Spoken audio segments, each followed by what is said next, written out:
श्री राधे राधे। कामना, जिज्ञासा और लालसा। मनुष्य के भीतर जो इच्छा रहती है उसके तीन भेद है: कामना, जिज्ञासा और लालसा।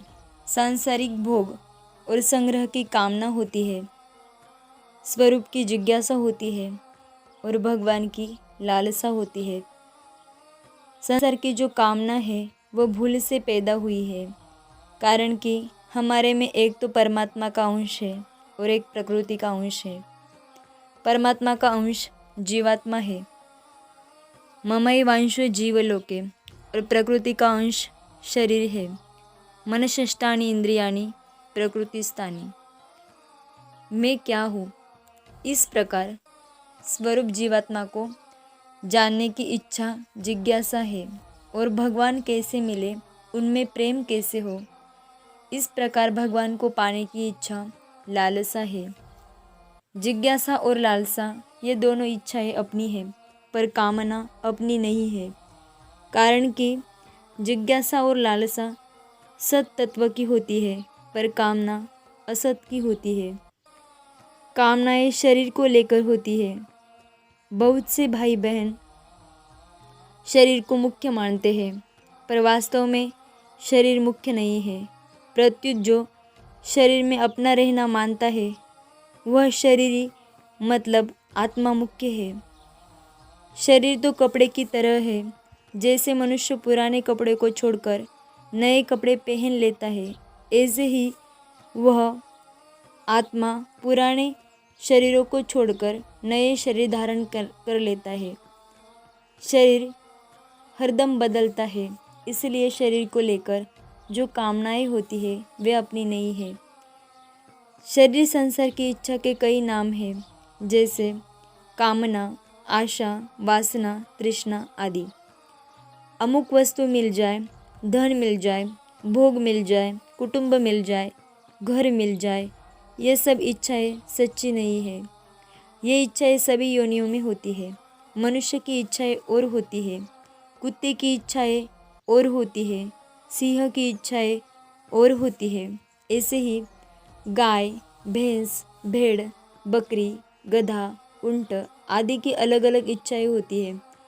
तात्पर्य है कि शरीर भी बदलते रहते हैं और इच्छाएं भी बदलती रहती है। वृक्षों को खाद तथा पानी की इच्छा होती है। ये मिले तो वृक्ष हरे हो जाते हैं, ये न मिले तो वे सूख जाते हैं। परंतु जिज्ञासा और लालसा ये दो इच्छाएं केवल मनुष्य शरीर में ही होती है, अन्य शरीरों में नहीं होती, कारण कि अन्य शरीर भोग योनियां हैं, उनमें केवल भोगने की इच्छा है। जिज्ञासा और लालसा असुरों राक्षसों में नहीं होती, भूत प्रेत पिशाच में नहीं होती, यह देवताओं में हो सकती है, पर उनमें भी भोग भोगने की इच्छा मुख्य रहती है। जैसे मनुष्य लोक में ज़्यादा धनी लोगों में भोग भोगने की और धन का संग्रह करने की इच्छा मुख्य रहती है, तो वे भगवान में नहीं लगते। कलकत्ते के एक धनी आदमी से मैंने पूछा कि तुम्हारे पास इतने रुपए हैं कि कई पीढ़ियों तक जीवन निर्वाह हो जाए, फिर और रुपए कमाकर क्या करोगे? उसने बड़ी सज्जनता से उत्तर दिया कि स्वामी जी, इसका उत्तर हमारे पास नहीं है। केवल एक ही धुन है, धन कमाओ, धन कमाओ। उस धन का करेंगे क्या, इस तरफ ख्याल नहीं है। पूरा धन भोग तो सकते नहीं, अतः छोड़कर मरना पड़ेगा। केवल भोगों की इच्छा रखने वाले मनुष्य कहलाने योग्य नहीं है। मनुष्य कहलाने योग्य वही है जिनमें अपने स्वरूप की जिज्ञासा और परमात्मा की लालसा है। अपने स्वरूप को जानने की और परमात्मा को प्राप्त करने की इच्छा मनुष्य में ही हो सकती है। यह सामर्थ्य मनुष्य में ही है, परंतु इसको छोड़कर जो भोग और संग्रह में लगे हुए हैं उनमें मनुष्यपना नहीं है, प्रत्युत पशुपना है। भागवत में इसको पशु बुद्धि कहा गया है। मैं कौन हूँ, मेरा मालिक कौन है, यह जानने की इच्छा मनुष्य बुद्धि है। इस दुनिया में एक अंधेरा सबकी आँख में जो छाया, जिसके कारण सूझ पड़े नहीं, कौन हूँ मैं, कहाँ से आया। कौन दिशा को जाना मुझको, किसको देख में ललचाया। कौन है मालिक इस दुनिया का, किसने रची है यह माया। यह जिज्ञासा मनुष्य में ही हो सकती है। पशुओं में गाय बड़ी पवित्र है। मल और मूत्र किसी का भी पवित्र नहीं होता, पर गाय का गोबर और गोमूत्र भी पवित्र होता है। पवित्रता के लिए गोमूत्र छिड़का जाता है, गोबर का चौका लगाया जाता है। ऐसी पवित्र होने पर भी गाय में यह जानने की शक्ति नहीं है कि मेरा स्वरूप क्या है, परमात्मा क्या है। इसको मनुष्य ही जान सकता है। मनुष्य जन्म के सिवाय और कोई जानने की जगह नहीं है। यह मौका मनुष्य जन्म में ही है। इस जन्म में ही हम अपने आप को जान सकते हैं, भगवान को प्राप्त कर सकते हैं, भगवान में प्रेम कर सकते हैं। अगर मनुष्य शरीर में आकर यह काम नहीं किया तो मनुष्य शरीर निरर्थक गया। कामनाएं सदा बदलती रहती है, पर जिज्ञासा और लालसा सदा एक ही रहती है, कभी बदलती नहीं। कारण कि ये दोनों खुद की है, खुद कभी बदलता नहीं। शरीर बदलता रहता है, ऐसे ही इच्छाएं बदलती रहती है, भाव बदलते हैं, रहन सहन बदलता है। जो बदलता है वह हमारा स्वरूप नहीं है। इसलिए सुखदेव जी ने राजा परीक्षित को कहा, राजन, अब तुम यह पशु बुद्धि छोड़ दो कि मैं मरूंगा। अगर स्वयं मर जाए तो दूसरी योनि में कौन जाएगा, स्वर्ग नरक में कौन जाएगा, 84 लाख योनियाँ कौन भोगेगा। परंतु स्वयं कभी मरता नहीं, क्योंकि वह परमात्मा का अंश है। राम मरे तो मैं मरूं, नहीं तो मरे बलाय। अविनाशी का बालका मरे न मारा जाए।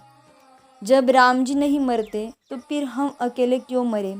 हम राम जी के अंश हैं, हमारा विनाश कभी होता ही नहीं। हम कैसे हैं यह तो हम नहीं जानते, पर हम अनेक योनियों में गए।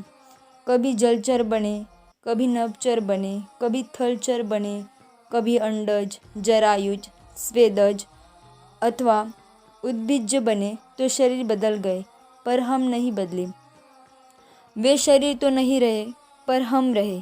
अतः हमारा स्वरूप हरदम रहने वाली सत्ता है, जिसका कभी विनाश नहीं होता। यह सत्ता परमात्मा का अंश है। समुद्र से जल उठता है तो बादल बनता है, बादल बनकर वह बरसता है। जानकार लोग बता देते हैं कि अमुक जगह से बादल उठा है तो वह अमुक जगह बरसेगा। वर्षा का जल नाले में जाता है, नाला नदी में जाता है, नदी समुद्र में जाती है। तात्पर्य है कि समुद्र से उठने के बाद जल कभी भी ठहरता नहीं, चलता ही रहता है। अंत में जब वह समुद्र में मिल जाता है तब उसको शांति मिलती है। ऐसे ही परमात्मा का अंश जब तक परमात्मा को प्राप्त नहीं हो जाता तब तक इसकी मुसाफिरी चलती रहती है। परमात्मा से मिलने पर ही इसको शांति मिलती है। जैसे शरीर पृथ्वी का अंश है, जब तक यह पृथ्वी में नहीं मिल जाता तब तक यह चलता फिरता रहता है। अंत में मरकर यह मिट्टी में मिल जाता है। यह पृथ्वी में ही पैदा होता है, पृथ्वी में ही रहता है और पृथ्वी में ही लीन हो जाता है। यह पृथ्वी को छोड़कर कहीं नहीं जा सकता। इसी तरह इस जीव को जब तक परमात्मा की प्राप्ति नहीं होती तब तक इसकी यात्रा चलती ही रहेगी। यह जन्मता मरता ही रहेगा, दुख पाता ही रहेगा। पुनरपि जननम पुनरपि मरणम पुनरपि जननी जठरे शयनम। इसको कहीं शांति नहीं मिलेगी। इसलिए मनुष्य को अपनी जो असली जिज्ञासा और लालसा है उसको जागृत करना चाहिए। मनुष्य शरीर में आकर भोग और संग्रह में लग गए तो लाभ कुछ भी नहीं हुआ, वही के वही रहे। कोल्लू का बैल उम्र भर चलता है पर वही का वही रहता है। ऐसे ही बार बार जन्म लेते रहे और मरते रहे तो वही के वही रहे, कुछ फायदा नहीं हुआ। फायदा तभी होगा जब हमारा भटकना मिट जाएगा। इसलिए विचार करना चाहिए कि हम किसके अंश हैं। हम जिसके अंश है उसको प्राप्त करने पर ही हमारा भटकना मिटेगा। मनुष्य शरीर मिल गया तो परमात्मा प्राप्ति का, अपना कल्याण करने का अधिकार मिल गया। कल्याण की प्राप्ति में केवल जिज्ञासा या लालसा मुख्य है। अपनी जिज्ञासा अथवा लालसा होगी तो कल्याण की कल्याण की सब सामग्री मिल जाएगी। सत्संग भी मिल जाएगा, गुरु भी मिल जाएगा, अच्छे संत महात्मा भी मिल जाएंगे, अच्छे ग्रंथ भी मिल जाएंगे। कहाँ मिलेंगे, कैसे मिलेंगे, इसका पता नहीं, पर सच्ची जिज्ञासा या लालसा होगी तो जरूर मिलेंगे। आप कर्म योग, ज्ञान योग अथवा भक्ति योग, जिस योग मार्ग पर चलना चाहते हैं उस मार्ग की सामग्री देने के लिए भगवान तैयार है। परंतु आप चलना ही नहीं चाहे तो भगवान क्या करें? आपके ऊपर कोई टैक्स नहीं, कोई जिम्मेवारी नहीं, केवल आपकी लालसा होनी चाहिए। कल्याण की सच्ची लालसा वाला साधक बिना कल्याण हुए कहीं टिक नहीं सकेगा।